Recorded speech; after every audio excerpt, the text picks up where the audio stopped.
Chapter 31 सरताज के दर्द। सरताज, तो तुम्हें जानना है कि अगर तुम मेरी बात नहीं मानती तो तुम्हें क्या पनिशमेंट मिलती।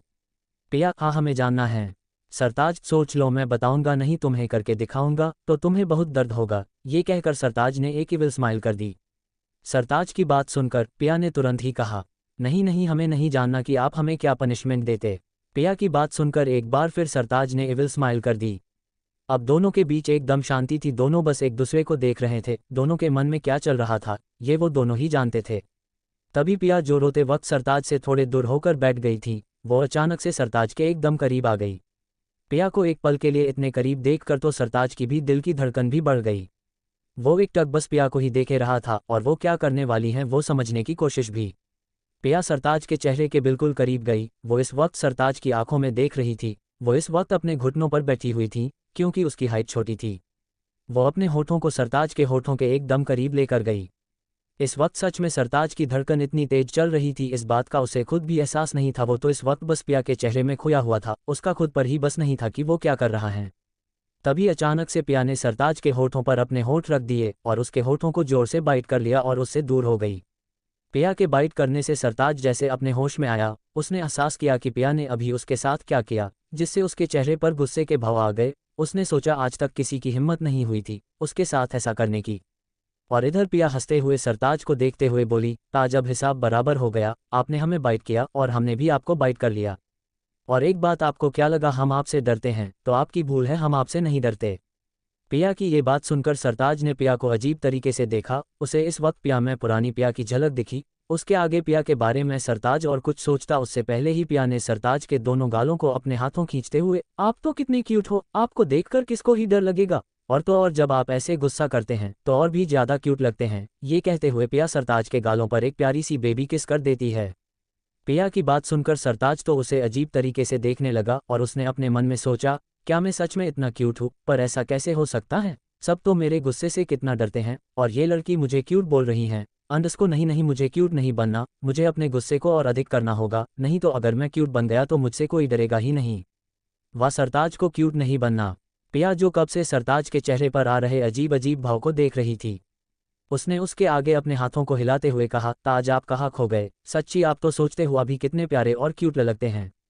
पिया के एक बार और क्यूट कहने पर सरताज ने तुरंत कहा, मैं कोई क्यूट नहीं हूँ, मैं डेविल हूँ, स्माइल विद हॉर्न्स, और मुझसे डर के रहना वरना अंडरस्को। पिया ने सरताज की बातों को बीच में ही करते हुए कहा, हम आपसे क्यों डरे, आप तो कितने अच्छे हैं। आपको पता है, हमारे पूरी लाइफ में कभी कभी हमारे साथ कुछ ऐसा हो जाता है जिससे हम बिल्कुल अकेले हो जाते हैं, और तो और हम अपने आप को कभी कभी तो कितना हारा हुआ भी महसूस करते हैं। पर हम आपको एक बात बताए, लाइफ के इन्हीं पलों में अगर आपने खुद को संभाल लिया ना तो आगे हमारे लिए खुशियां बाहें फैलाए खड़ी होती हैं। ये कहकर पिया ने एक प्यारी सी स्माइल करने लगी। पिया की बात सुनकर सरताज एकटक उसे देखने लगा और उसने खोए हुए कहा, सही कहा तुमने, पर जिंदगी कभी कभी ऐसे जख्म देती है जो भराए नहीं भरती, वो हर वक्त दर्द देती है और कभी कभी उस दर्द से लड़ने के लिए खुद को इतना कठोर बनाना पड़ता है कि वक्त के साथ अंदर की मासूमियत ही खत्म हो जाती हैं। पिया ने सरताज की बातें सुनकर कहा, कुछ ऐसा जख्म देती हैं जिंदगी, अंदर की मासूमियत फना कर देती हैं जिंदगी, कठोर मन तब बन जाता है उस वक्त दर्द से लड़ने का यही खास हुनर काम आता है। यही कहना चाहते हैं ना आप ताज? पिया की इतनी गहरी बातें और ये लाइन जिसमें उसने शायद सरताज के जिंदगी को इन 4 लाइनों में ही बयां कर दिया हो। सरताज ने बस एक शब्द ही कहा, अंडरस्को हम। तभी पिया ने कहा, लेकिन बाद में यही कठोर मन तुम्हें खुद से इतना दूर ले जाएगा कि आपको पास आती खुशियां भी धोखा लगती हैं। ये कहकर पिया ने फिर अपनी बातों को लाइन में पिरोकर सरताज के सामने रख दी और कहा कि जब दर्द से लड़ने का यही खास हुनर सर चढ़कर बोलता है, फिर वही दवा धीरे से एकदम हौले से जहर का काम करता है। इस बार सरताज ने कुछ नहीं कहा और बस पिया को देखते रहा, जो इस वक्त एकदम मासूमियत से सरताज को देख रही थी। तभी पिया ने कहा, अरे ताज, आप कहाँ खो गए? पिया के बुलाने पर सरताज जैसे अपने होश में आया, तब जाकर उसने ध्यान दिया कि जो अब तक किसी बच्चे की तरह बिहेव कर रही थी, उसने अचानक से ऐसी बातें क्यों की। उसने तुरंत ही पिया से कहा, ये तुम कैसी बातें कर रही थी और ये तुमने कविताएं और शायरियाँ बोलना कैसे आता है?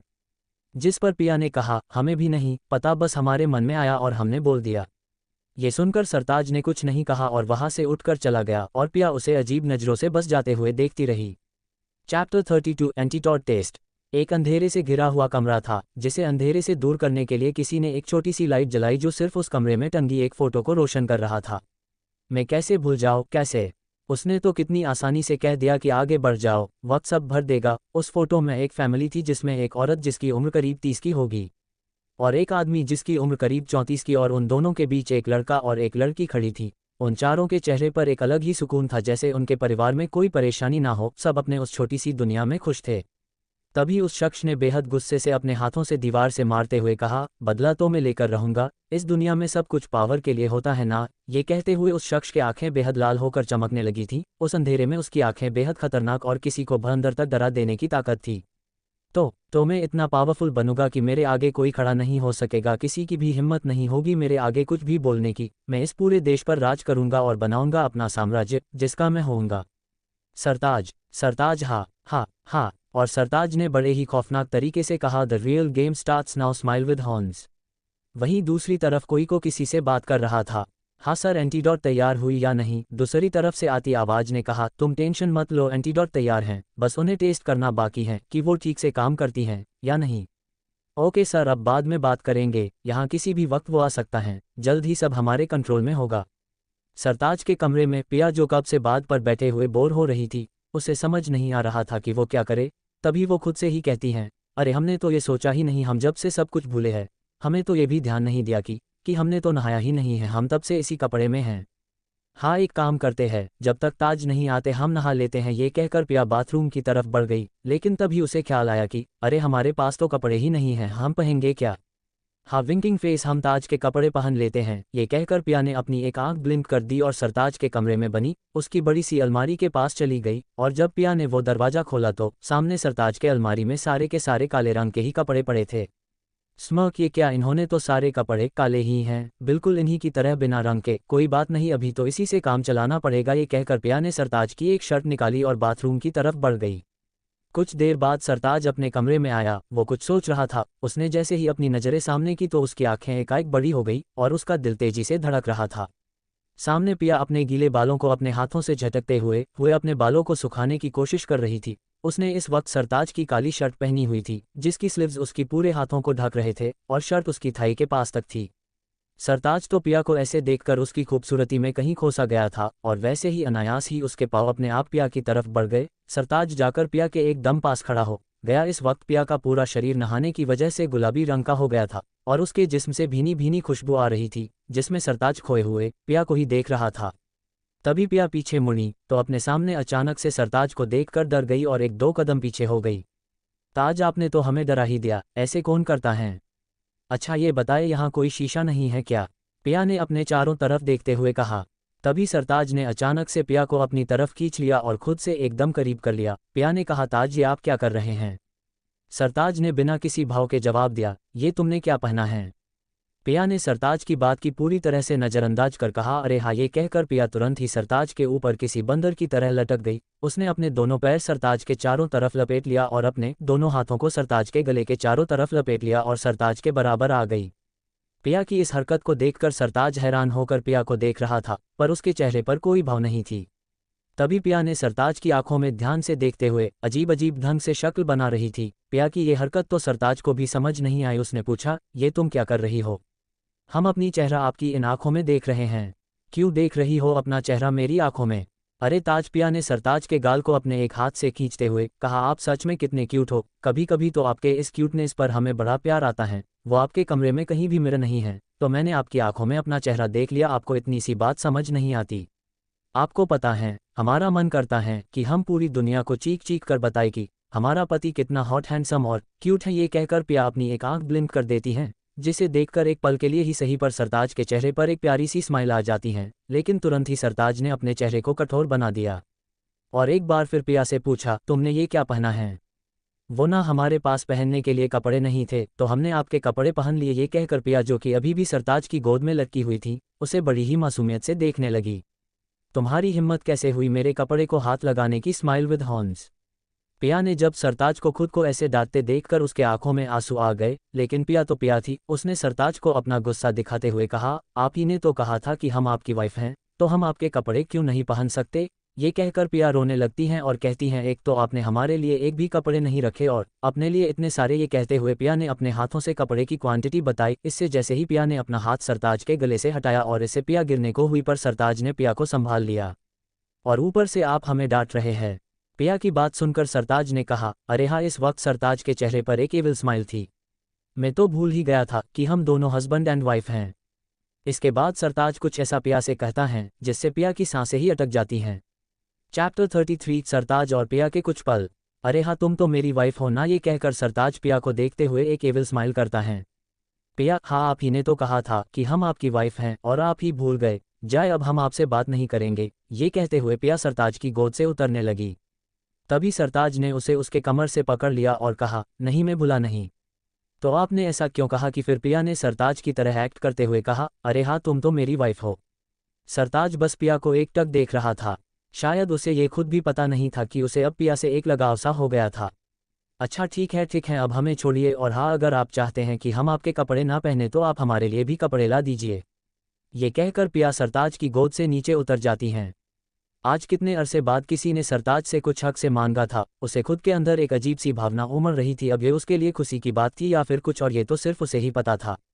अरे हाँ ताज, आप हमारी एक बात मानेंगे प्लीज़? और पप्पी फेस बनाते हुए पिया ने सरताज से कहा, क्या मांगना है तुम्हें? वो ना, क्या आप हमें अपना घर दिखाएंगे?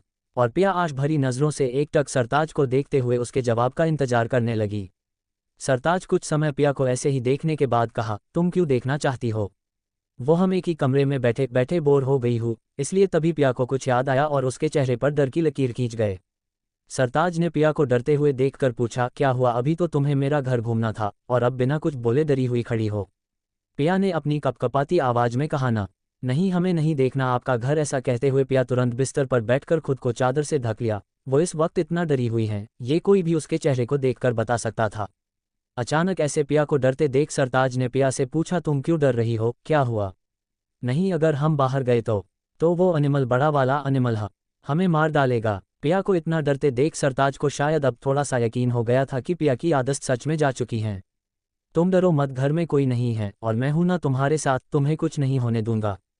पक्का आपने सब एनिमल को यहाँ से भगा दिया है और आप हमें कुछ नहीं होने देंगे? और एक आश भरी नज़रों से पिया सरताज को देखने लगती हैं।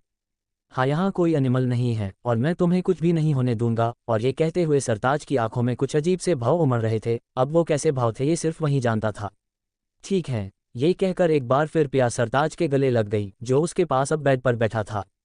तो चलिए हमें अपना घर दिखाए हम। ये कहकर सरताज खड़ा हो गया, जिससे पिया, जिसने सरताज को गले लगाया था और अपने हाथों को सरताज के गर्दन में लपेट रखा था, उस वजह से वो सरताज के साथ ही उठ गई और सरताज के गर्दन के सहारे ही लटक रही थी। पिया ने अच्छे से अपने पैरों को सरताज की कमर के चारों तरफ लपेट लिया और कहा, चलिए ताज। पिया को ऐसे करता देख सरताज ने एक बार घूर कर पिया को देखा और सोचा कि ये लड़की मुझे ऑर्डर दे रही है कि तभी पिया की आवाज़ आई, चलिए ना ताज। सरताज भी वैसे ही पिया को लिए हुए कमरे से बाहर निकल गया। वहीं दूसरी तरफ बस हो गया एंटीडोट तैयार। अब जल्द ही खत्म होगा वेयरवुल्फ का राज और सब फिर से नॉर्मल हो जाएगा। सरताज का घर। वाह ताज, आपका घर तो बहुत बड़ा है, पर आपने हमें किचन तो दिखाया ही नहीं। किचन कहाँ है? सरताज ने पिया की बातों का जवाब ना देते हुए एक जगह रुक गया। पिया ने जब सरताज को रुके हुए देखा तो कहा, आप रुक क्यों गए? बताए ना किचन कहाँ है। सरताज ने इशारा करते हुए पिया को उसके पीछे देखने को कहा तो पिया ने जब सरताज के इशारे को समझते हुए अपने पीछे देखा तो एक बहुत बड़ा सा किचन था। पिया एकदम खुश हो गई। वो तुरंत ही सरताज की गोद से उतर गई, जिससे सरताज की आंखों में गुस्सा उतर आया और वो घूरकर पिया को देखने लगा। उसे पिया का यूं उससे दूर जाना अच्छा नहीं लगा। वो इस वक्त घूरकर पिया को देख रहा था, जो नए नए एक्सप्रेशन के साथ किचन को देख रही थी। ताज, आप क्या खाएंगे? पिया ने सरताज की तरफ देखते हुए पूछा, पर जैसे ही उसने सरताज की तरफ देखा तो उसके सांसें उसके गले में ही अटक गई। सरताज उसे बेहद ही खतरनाक तरीके से घूर रहा था। वो धीरे धीरे चलकर पिया के पास आया और पिया की कमर से पकड़ते हुए खुद के बेहद करीब कर लिया और अपने हर एक शब्द में जुनून भरते हुए कहा, तुम्हारी हिम्मत कैसे हुई मुझसे दूर होने की? एक बात याद रखना, अब तुमने मुझसे दूर जाने के बारे में सोचा भी तो। और इतना कहकर सरताज अपनी बात अधूरी छोड़ देता है। वहीं दूसरी तरफ किसी अंधेरे कमरे में कुछ 4 से 5 लोग बेसूद से चेयर पर बंधे पड़े थे। उनकी हालत बहुत ही खराब थी, जगह जगह से उनके शरीर से खून निकल रहे थे। तभी चैप्टर 34 अनटाइटल्ड चैप्टर। उस कमरे में बंधे 5 लोग इस कदर घायल थे जिन्हें शब्दों में बयान न कर सके। तभी उनमें से एक जो धीरे धीरे होश में आ रहा था, वो थोड़ी ही देर में अपने होश में आ चुका था, पर उसमें इतनी ताकत नहीं थी कि वो अपने आप को छुड़ाने की कोशिश कर सके। उसने अपने चारों तरफ देखा तो उसे उसके साथ में 4 और लोग कुर्सी से बंधे दिखे। उसने उन्हें होश में लाने की कोशिश की, मगर वो होश में नहीं आए। तब उसने खुद से कहा, मुझे कैसे भी करके यहाँ से आज़ाद होना होगा और अपने दोस्तों को बचाना होगा। पर पिया कहाँ है? कहीं उसे कुछ हो तो नहीं गया? कहीं उसे उन लोगों ने?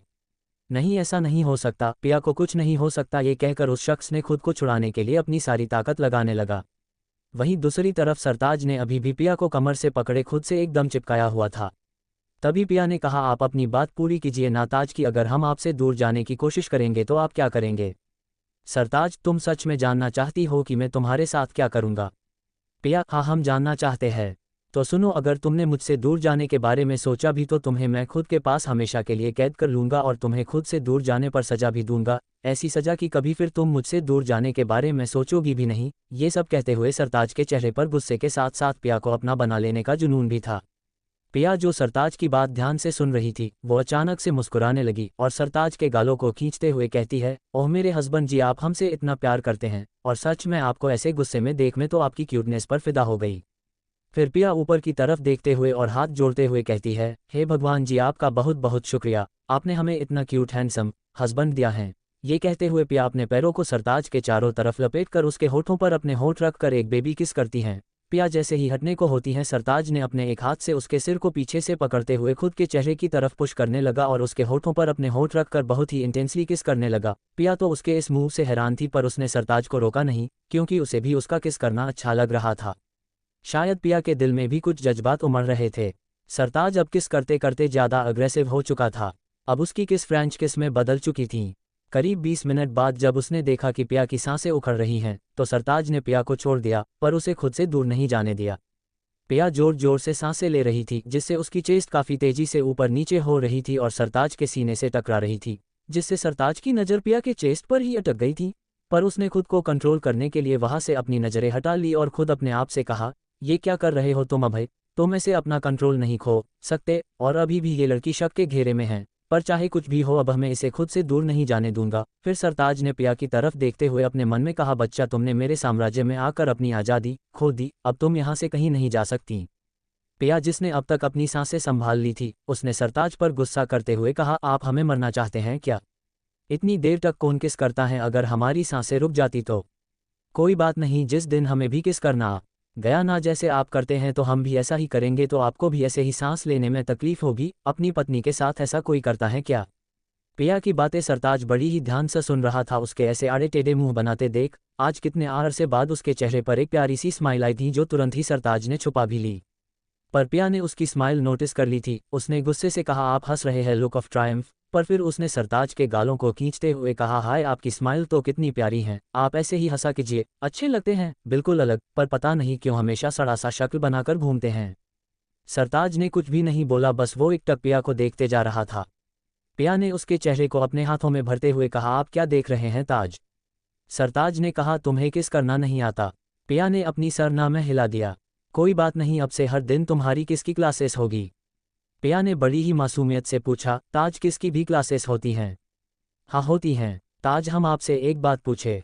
हाँ पूछो। हम आपको एक शायरी सुनाएंगे, आपका सवाल भी उसमें ही है, आपको उसे समझकर हमारे सवाल का जवाब देना होगा।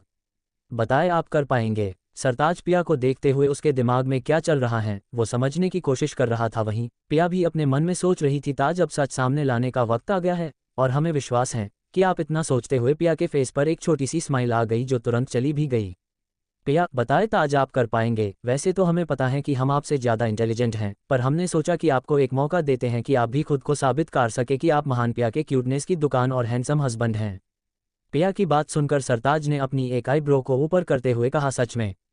हाँ सच में। तो अब आप बताइए कि आप तैयार हैं या नहीं? हाँ ठीक है, पूछो, पर अगर मैंने तुम्हें तुम्हारे सवाल का जवाब दे दिया तो मुझे क्या मिलेगा? आप जो कहोगे मैं वो करूंगी, पर आप नहीं समझ पाए तो क्या होगा? तो तब का मैं तब बताऊंगी। चैप्टर 35। पिया ने किया अपने प्यार का इजहार। सरताज, पूछो अपना सवाल, क्या पूछना है तुम्हें? हाँ पूछती ही, रुको ज़रा सब्र करो, पर उससे पहले हम आपसे एक और सवाल पूछना चाहते हैं। मतलब एक सवाल और? ठीक है, पूछो, अभी मेरा मूड सही है, अभी तुम चाहे कितने भी सवाल पूछ सकती हो, लेकिन अगर मेरा मन बदल गया तो फिर शायद मैं, जिसके सामने किसी की हिम्मत नहीं है कि मुझसे सवाल करे, मैंने तुम्हें एक मौका दिया है, तो जितना पूछना है पूछ लो। ठीक है ताज, ये कहकर पिया के चेहरे के हाव भाव जो अब तक क्यूट और प्यारे थे, वो अब एकदम सीरियस हो गए थे। सरताज उसे और उसकी हर एक हरकत को बहुत ही ध्यान से देख रहा था। तो हम आपसे ये पूछना चाहते हैं कि आप हमसे प्यार करते हैं? पिया का अचानक ये सवाल सरताज को बहुत ही अजीब सा लगा और अब उसे कुछ अलग लग रहा था, लेकिन उसके कुछ देर बाद ही उसके चेहरे पर एक स्माइल आ जाती है और सरताज आराम से जाकर सोफे पर किसी राजा की तरह बैठ जाता है और कहता, प्यार, और ये सवाल तुमने मुझसे क्यों पूछा? पिया ने सरताज की बातों को नज़रअंदाज करते हुए उसके ठीक सामने वाले सोफे पर जाकर बिल्कुल सरताज की तरह एकदम स्वेग से जाकर बैठ गई और कहा, ये सवाल तुम्हारे लिए। ओह सॉरी, ये हम कैसे कह सकते हैं, ये वर्ड तो तुमने सालों पहले अपने बदले की आग में जलाकर राख कर दिया। पिया की बात सुनकर सरताज के चेहरे के एक्सप्रेशन बिल्कुल भी नहीं बदले। ओह, तो तुमने मेरे पास्ट को जानने की कोशिश की है, पर इसका कोई फ़ायदा नहीं, तुम मुझे सरताज को कभी नहीं समझ पाओगी और वैसे भी मुझे कोई फ़र्क नहीं पड़ता कि तुम मेरा पास्ट जानो, पर फ्यूचर में तुम्हें खुद बताता हूँ कि जिस काम के लिए तुमने इतना नाटक किया वो तो अब भी पूरा नहीं हुआ है। पिया ने कहा, हमने तुम्हारे अतीत को जानने की कोशिश नहीं की है अभय, हम आपके बारे में सब जानते हैं कि आपके साथ क्या हुआ, कैसे हुआ और किसने किया। ये कहते हुए पिया के चेहरे पर साफ दर्द देखा जा सकता था, जैसे उसने खुद वो दर्द महसूस किया हो। और एक बात, हमने कोई नाटक नहीं किया था, हमारी यादाश्त सच में गई थी। हम आपसे बेपनाह नफरत करते थे, पर हमने जब आपके पास्ट के बारे में जाना तब हमें एहसास हुआ कि आप वैसे नहीं थे जैसे अब हो गए हैं। आप बदले नहीं, आपको आपके हालत ने बदला है। सरताज, जो कब से पिया की बात सुन रहा था, उसके चेहरे के एक्सप्रेशन बिल्कुल बदल चुके थे। उसके चेहरे पर गुस्सा और उसकी आंखें बेहद लाल हो गई थी। ओह, तो तुम्हें मेरी सारी कहानी पता है और मेरा नाम भी गुड, और तुम्हें मेरा पास्ट जानकर मुझ पर दया आ गई है, ना कि कैसे एक छोटे बच्चे की सारी फैमिली को उसकी आंखों के सामने सिर्फ एक पागल साइंटिस्ट की एक्सपेरिमेंट के लिए मार दिया गया। वो छोटा बच्चा वहाँ अकेले कुछ भी नहीं कर पाया, उसने कितने लोगों से जाकर मदद मांगी पर इस मतलबी दुनिया ने इसकी हेल्प नहीं की, और फिर उस छोटे बच्चे की भी उस घटिया एक्सपेरिमेंट की आग में झोंक दिया गया। ये सब कहते हुए अभय, सरताज के चेहरे पर एक ऐसा दर्द और इतना गुस्सा था जिसकी कोई सीमा नहीं थी। उसके उस दर्द को समझना, उसे महसूस करना अभय के अलावा शायद ही कोई कर सकता था। तो तुम्हें ये लगता है कि तुमने मेरा पास्ट जान लिया तो तुम मुझे, सरताज को, इस दुनिया को अपनी कदमों में लाने से रोक सकती हो, तो ये तुम्हारी गलतफहमी है। पिया, जो एकटक सरताज को देखते हुए, उसके दर्द को महसूस करते हुए उसकी हर एक बात को सुन रही थी। पिया, हाँ, हम जानते हैं कि क्या हुआ था, पर इसका मतलब तो ये नहीं कि कुछ लोगों की गलती की सजा पूरी दुनिया को दी जाए। ये कहाँ का इंसाफ है? हाँ, मैं मानती हूँ कि तुम्हारे साथ गलत हुआ, लेकिन उसको ये मतलब तो नहीं कि तुम हर एक लोग जो बेगुनाह हैं उनके साथ भी गलत करो। और वैसे भी पूरी दुनिया को अपने कदमों में लाकर तुम्हें क्या मिलेगा अभय? क्या वो प्यार, वो अपनापन तुम्हें मिल पाएगा? इसके बजाय हर वक्त तुम्हारे सर पर भी खतरा रहेगा। सरताज, मुझे कोई फर्क नहीं पड़ता कि मेरे ऊपर खतरा है। उसकी इस बात पर पिया ने चिल्लाते हुए कहा, तुम्हें फर्क नहीं पड़ता, लेकिन हमें तो फर्क पड़ता है ना अभय। हाँ, हमें फर्क पड़ता है और हम नहीं चाहते कि तुम पर कोई भी खतरा आए या तुम कोई भी गलत काम करो। पिया की इस बात पर सरताज, जो अब तक गुस्से में था, वो पिया को देखने लगा और पूछा, क्यों फर्क पड़ता है तुम्हें? और वैसे भी तुम यह मुझे जान से मारने आई थी, शायद तुम भूल गई। तो मैं तुम्हें बता दूं कि इसके आगे सरताज कुछ बोलता उससे पहले ही पिया, जो अब तक सरताज के सामने बैठी थी, वो तुरंत उठकर सरताज के पास चली गई और उसके ऊपर झुकते हुए, उसके चेहरे को पकड़ते हुए अपने होंठ सरताज की होठों पर रख दिए और उसे स्मूथली किस करने लगी। पिया के इस अचानक के मूव से सरताज एकदम हैरान हो गया, पर अगले ही पल उसने पिया को खींचकर अपने गोद में बिठा लिया और उसकी कमर पर अपनी पकड़ मजबूत करते हुए एक हाथ से उसके सिर पर हाथ रख उसे एकदम पैशन के साथ किस करने लगा। इस वक्त उस किस के जरिए दोनों अपनी जज्बात एक दूसरे को बयां कर रहे थे। पिया, जो उस किस के जरिए सरताज के लिए अपनी फिक्र और अपना प्यार जता रही थी, और वही दूसरी तरफ सरताज अपने गुस्से को। करीब 20 मिनट बाद जब पिया की सांसें फूलने लगी तो सरताज ने उसे छोड़ दिया, पर पिया को खुद से दूर नहीं किया, और वहीं पिया ने अपना सिर सरताज के सिर से सटा लिया और जोर जोर से सांसें लेते हुए खुद को संभाल रही थी। दोनों के बीच एक अजीब सी खामोशी थी। तभी पिया ने अपने सांसों को संभालते हुए कहा, कुछ सादे तुम हो तो कुछ कोरे हम भी हैं, कुछ खाली तुम हो तो कुछ थोड़े भरे हम भी हैं। आहिस्ता आहिस्ता तुम भी बन जाओ हमारे, वैसे तो तुम्हारे। फिर कुछ देर रुक कर पिया ने अपनी लाइन को पूरा करते हुए कहा, पूरे के पूरे हम भी